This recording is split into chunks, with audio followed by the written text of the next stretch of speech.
오늘 주신 말씀 로마서 9장 25절부터 33절까지 말씀입니다.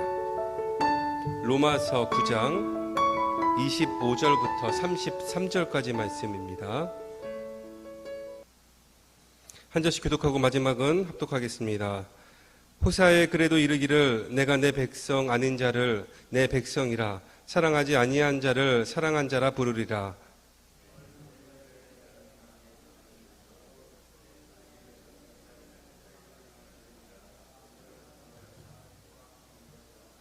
또 이사야가 이스라엘에 관하여 외치되 이스라엘 자손들의 수가 비록 바다의 모래 같을지라도 남은 자만 구원을 받으리니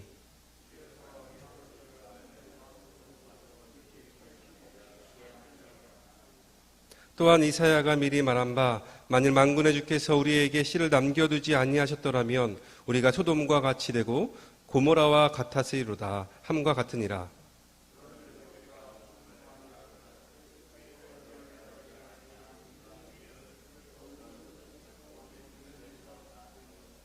의의 법을 따라간 이스라엘은 율법에 이르지 못하였으니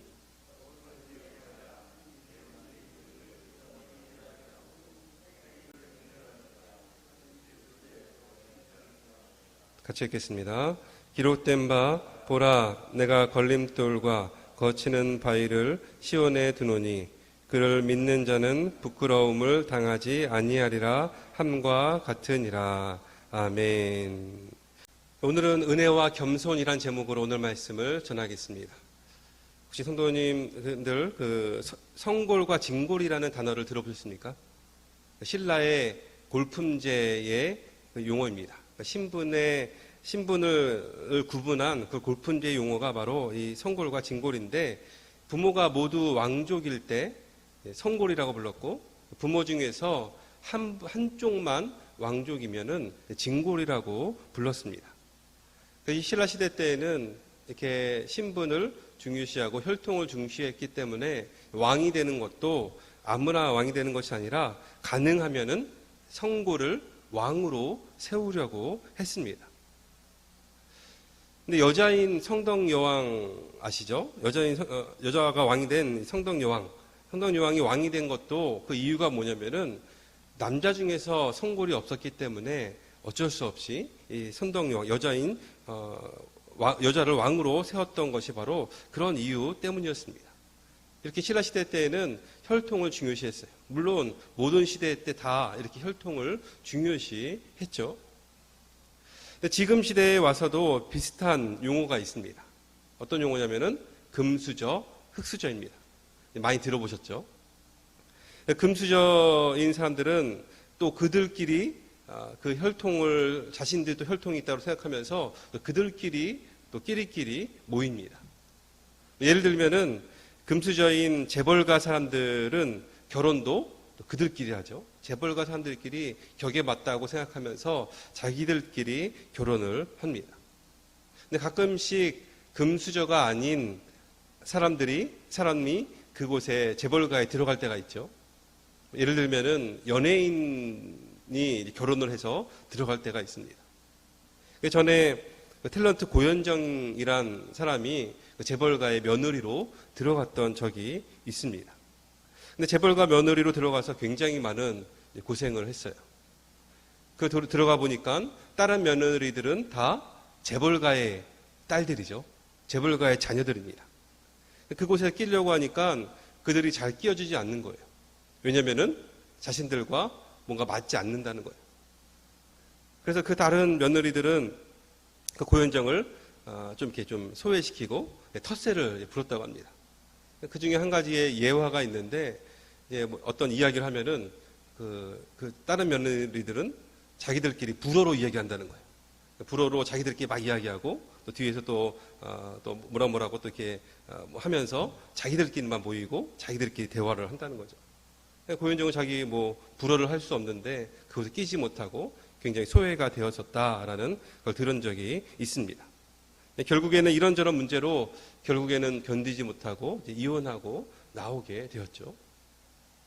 이것도 어떻게 보면 단면적으로 혈통을 중요시하는 지금의 시대를 보여주고 있지 않은가 생각을 하게 됩니다. 이렇게 예전이나 지금이나 혈통을 중요하게 생각하는 것 같습니다. 근데 유대인들도 마찬가지였다는 거예요. 유대인들도 굉장히 혈통을 중요하게 생각했어요.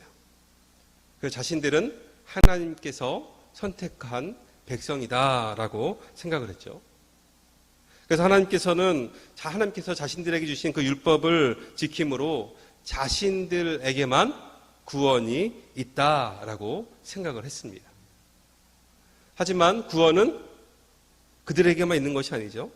이스라엘에게만 한정되어 있는 것이 아니라 하나님의 은혜로 누구에게나 열려 있는 줄 믿습니다. 바로 그것을 로마서를 통하여서 사도 바울이 계속해서 강조하는 내용이 바로 그 내용입니다. 특별히 오늘 말씀에서는 두 명의 구약의 선지자 호세아와 이사야 선지자의 말을 통하여서 이것을 다시 한번 강조하는 내용이 오늘 본문의 말씀입니다. 아마 이 말씀 구약의 선지자였기 때문에 유대인들에게는 더 와닿는 말씀이었을 것입니다. 우선 오늘 말씀에 호세아 선지자를 말하죠. 25절 말씀은 이렇게 말합니다. 제가 한번 읽겠습니다.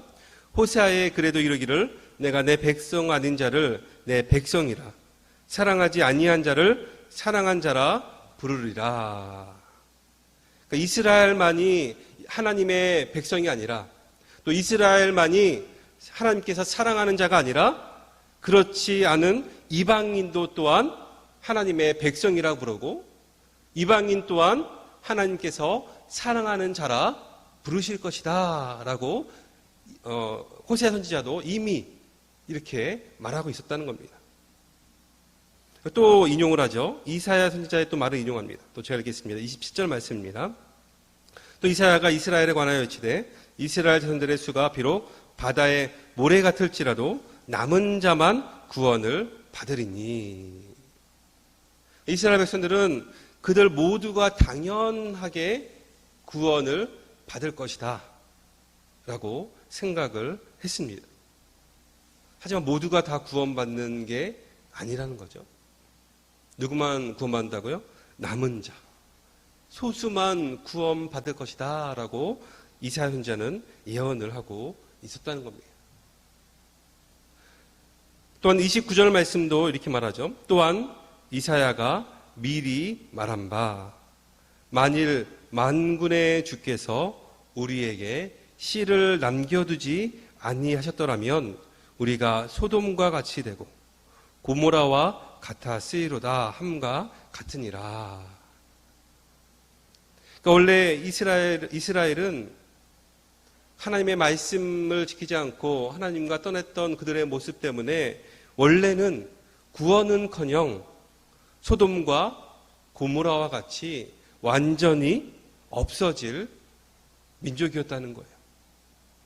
그럼에도 불구하고 하나님께서 그들을 사랑하셔서 하나님의 은혜로 씨를 남겨두었기 때문에 그나마 그래도 씨를 남겨두었기 때문에 소돔과 고모라처럼 멸망당하지 않았다. 이것을 이사야 선지자를 통하여서 이야기를 하고 있습니다. 이 말씀이 말하는 것이 뭘까요? 이 말씀을 통해서 이야기하고 있는 것이 뭐냐면은 하나님으로부터 그 율법을 받았던 민족이라고 해서 구원이 보장될 것이라는 그 자만을 해서는 안 된다는 겁니다. 우리는 탁월하기 때문에 우리는 하나님으로부터 혈통을 이어받았기 때문에 하나님께서 우리 구원은 분명하게 우리 모든 구원은 우리 민족은 완전히 다 구원받을 것이다. 이러한 자만을 해서는 안 된다는 것을 오늘 말씀을 통해서 이야기를 하고 있다는 겁니다. 한번 생각해 보면 좋을 것 같아요. 과연 정말로 이스라엘이 탁월했기 때문에 하나님의 백성으로 삼으셨는가? 과연 그들이 하나님의 백성을 삼을 만한 그런 자격이 되었는가? 한번 생각해 보면 좋을 것 같아요. 근데 우리가 그렇게 자세히 돌아볼 때 그런 자격이 있지 않았다는 거죠. 이스라엘 백성들을 다른 민족과도 비교해 볼 때도 그렇게 뛰어난 것이 아니었어요. 그 당시 때 보잘것이 없는 하나의 민족이었습니다. 근데 그럼에도 불구하고 하나님께서 이스라엘 민족을 선택하시고 하나님의 백성으로 삼으신 겁니다. 오직 하나님의 은혜로, 이스라엘 백성들 또한 하나님의 은혜로 하나님의 백성으로 삼으셨던 거지, 그들이 그만한 자격이 있기 때문에 하나님의 백성으로 삼으신 것이 아니라는 거예요. 그렇기 때문에 그 이스라엘 백성들이 자신이 자랑할 수 있는 것은 있는 것이 아니라는 겁니다. 교만해서는 안 된다는 겁니다. 근데 여러분들, 하나님께서 우리를 하나님의 자녀 삼아주신 것도 마찬가지죠. 우리가 구원받을 만한 조건이 돼서 하나님의 자녀가 된 것이 아닙니다. 우리를 돌아볼 때 정말 하나님의 백성이 되고 하나님의 자녀 된 것은 우리가 잘나서 된 것이 아니에요. 하나님의 전적인 은혜로 하나님의 구원을 받게 된 줄 믿습니다. 하나님의 은혜로 우리가 구원받게 되었음을 우리가 잊어서는 안 된다는 겁니다. 이것을 기억할 때 우리가 하나님 앞이나 또 사람들 앞에서 내 자신을 세우는 것이 아니라, 내세우는 것이 아니라 겸손하게 감사하게 될 줄 믿습니다. 간절히 언어학기는 하나님의 은혜를 깨달아서 자격이 없지만 하나님께 나를 사랑해 주셔서 하나님께 나를 하나님의 자녀 삼아주시고 하나님의 백성 삼아주셨음을 다시 한번 깨닫고 겸손한 모습으로 겸손한 삶을 살아갈 수 있는 한양교회 성도님 되시기를 주님의 이름 간절히 축원합니다. 그렇다면 우리가 겸손한 모습으로 살아가야 되는데, 우리가 어떻게 겸손한 모습으로 살아가야 될까? 우리 세 가지를 실천하기 원합니다. 첫 번째로는 하나님 앞에서 겸손해야 된다는 겁니다. 하나님께 우리에게 베풀어 주신 것들을, 우리에게 베풀어 주신 많은 것들이 있습니다. 죄송합니다. 그런데 이런 모든 것들을 내가 잘나서 된 것이 아니라는 겁니다. 근데 마치 내가 잘나서 된 것처럼 착각할 때가 있다는 거예요. 하나님께 베풀어 주시지 않으면은 우리는 아무것도 할 수 있는 것이 없습니다. 하나님께 우리에게 하나하나를 베풀어 주셨기 때문에 우리 살아가고 있는 것이지, 하나님 앞에서 우리가 교만할 것이 없고 자만할 것이 한 개도 없다는 거예요. 하나님으로부터 많은 은혜를 받았지만 그럼에도 불구하고 하나님께 감사하지 않는 삶은 하나님 앞에 교만한 사람이라고 할 수 있습니다. 그렇기 때문에 우리가 하나님 앞에 겸손해야 돼요. 하나님 감사합니다. 나에게 베풀어 주신 하나님의 은혜가 너무나 감사합니다. 하나님의 그 은혜 때문에 내가 살아가고 있습니다. 이런 고백이 있어야 될 줄 믿습니다. 야고보서 4장 10절 말씀 이렇게 말하죠. 주 앞에서 낮추라. 그리하면 주께서 너희를 높이시리라 라고 하신 말씀을 우리의 마음판에 새겨서 하나님 앞에 내가 낮출 때 하나님께서 우리를 더 높이신다, 이 말씀 가운데 살아갈 때 하나님께서 우리를 사용하시고 우리를 들어서 하나님께 기쁘게 사용될 줄 믿습니다. 두 번째로는 또 우리가 하나님의 말씀 앞에서 겸손해야 될 줄 믿습니다.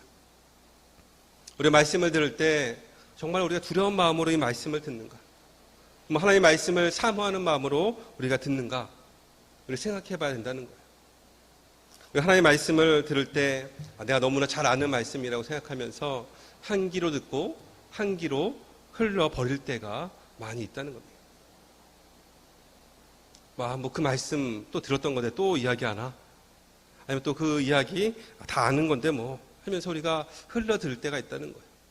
하지만 우리가 그런 모습으로 하나님의 말씀을 해서는 안 된다는 거죠. 하나님의 말씀을 들을 때 더 겸손하게, 더 잘 알수록 더 겸손한 모습으로, 겸손한 마음으로 정말로 하나님의 말씀을 통해 나에게 주시는 하나님의 음성이 무엇일까? 주님 말씀 앞에 겸손한 모습으로 나아갈 때 진정으로 그 말씀을 아는 사람이라고 할 수 있습니다. 여러분들, 우리 하나님 말씀 앞에 겸손하시기를 주님의 이름으로 간절히 부탁드립니다. 세 번째는 사람 앞에서도 겸손해야 된다는 거예요. 믿음이 없는 자들이나 또 믿음이 약한 자들 앞에서 우리가 더욱더 겸손해야 돼요. 또한 나보다 자신보다 또 어리거나 또 밑에 있는 사람이라 할지라도 겸손한 모습으로 대해야 하는 것이 바로 우리가 해야 될 자세입니다. 왜냐하면 누가 더 나은 것이 아니라 똑같이 하나님의 은혜로 하나님의 자녀가 되었기 때문에 그 앞에 사람들 앞에서도 겸손한 모습이 바로 우리가 보여야 될 모습이라는 겁니다. 여러분들이 가끔씩 내가 또 오랫동안 신앙생활을 했기 때문에 또 신앙생활을 오랫동안 했기 때문에 우리가 또한 그런 마음을 가지고서 또 믿음이 약한 자들에 대해서 또 말씀대로 살지 않는다는 그런 모습에 대해서 정죄할 때도 있다는 거예요. 하지만 여러분들, 우리가 성도님들 여러분, 우리가 믿음으로 우리가 은혜를 받았으면서 다른 사람들을 정죄하는 것은 옳지 않다는 겁니다. 왜냐하면은 우리가 잘나서 하나님 자녀가 된 것이 아니기 때문이라는 거예요. 우리 또한 자격이 없지만 그럼에도 불구하고 하나님께서 사랑하셔서 자녀 삼아 주셨기 때문에 우리가 모두를 다 감싸고 겸손한 모습으로 주님의 이름으로 사랑하는 것이 바로 우리가 해야 될 일인 줄 믿습니다. 우리가 은혜를 받으면 받을수록 나의 부족함을 깨닫게 돼요. 자신의 부족함을 깨닫고 우리의 허물을 깨닫게 됩니다. 그러다 보면 더욱더 겸손해질 수밖에 없어요. 하나님의 은혜를 깨닫는 자는 더 하나님 앞에 낮아질 수밖에 없다는 겁니다. 우리 겸손해질수록 더 큰 은혜를 받게 될 줄 믿습니다. 겸손할수록 더 하나님의 도우심을 구하게 될 줄 믿습니다. 하나님께서 정말로 기뻐하시는 사람은 어떤 사람인가? 어떤 재능이 많은 사람인가? 아니면 혈통이 좋은 사람인가? 말을 잘하는 사람인가? 그렇지 않습니다. 정말 하나님께서 기뻐하시는 사람은 겸손하게 하나님의 도우심을 구하는 사람인 줄 믿습니다. 하나님께서 겸손한 자를 택하시고 귀한 그릇으로 사용하실 줄 믿습니다. 우리 오늘 이렇게 한번 고백하면 좋을 것 같습니다. 한번 저를 따라 한번 고백할까요? 주님, 저의 저된 것은 오직 주님의 은혜임을 알고 겸손하게 하소서. 아멘. 할렐루야. 오늘 하루도 나의 나된 것은 하나님의 은혜임을 알고 더 겸손하게, 하나님 앞에 겸손하고, 말씀 앞에 겸손하고, 사람 앞에 겸손한 또 우리 모든 안양교회 성도님들 되시기를 주님의 이름으로 간절히 축원합니다. 기도하겠습니다.